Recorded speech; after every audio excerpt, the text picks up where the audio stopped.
Hello दोस्तों, कैसे हैं आप सभी। बिंदी वॉइस में आपका स्वागत है। आज की कहानी लालची बहू। मनोहर अपने माता पिता के साथ एक छोटे से शहर में रहता था। वह एक कंपनी में काम करता था जिसके पैसे से वह अपना खर्चा और अपने परिवार का खर्चा चलाता था। कुछ वर्ष बाद मनोहर की शादी हो जाती है। उसकी पत्नी का नाम रिया था। रिया एक बहुत ही लालची किस्म की औरत थी। रिया को जब भी पैसे मिलते थे तो वह तरह तरह के कपड़े और गहने खरीद लेती थी। वह जब भी किसी समारोह में जाती थी तो हमेशा नए नए कपड़े और गहने पहन कर जाना चाहती थी। जब उसके पास नए कपड़े और नए गहने नहीं हो रहते थे तब वह अपने पति मनोहर से जिद करके खरीदवा लेती थी। उसकी लालच से उसका पति भी तंग आ गया था।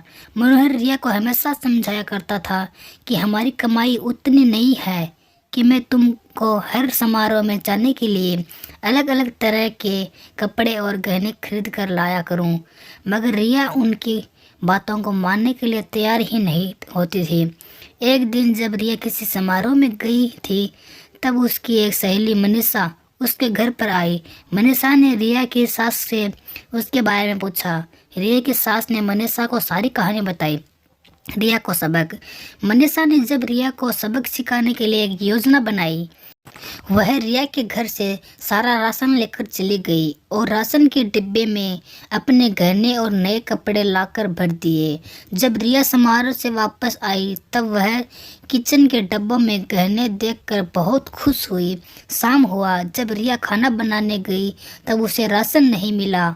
तब वह अपनी सास से पूछा, सारा राशन कहाँ गया। उसकी सास ने जवाब दिया, मैंने सारा राशन और घर का सारा सामान बेचकर तुम्हारे लिए गहने और कपड़े खरीद लिया है। तुम बदल बदल कर हर दिन नया पहनो। रिया बोली, मगर खाने के बिना मैं गहनों और कपड़ों का क्या करूँगी। तभी उसकी सहेली निशा आई और उसने रिया को सब कुछ बताया कि यह तुमको सबक सिखाने के लिए किया गया था।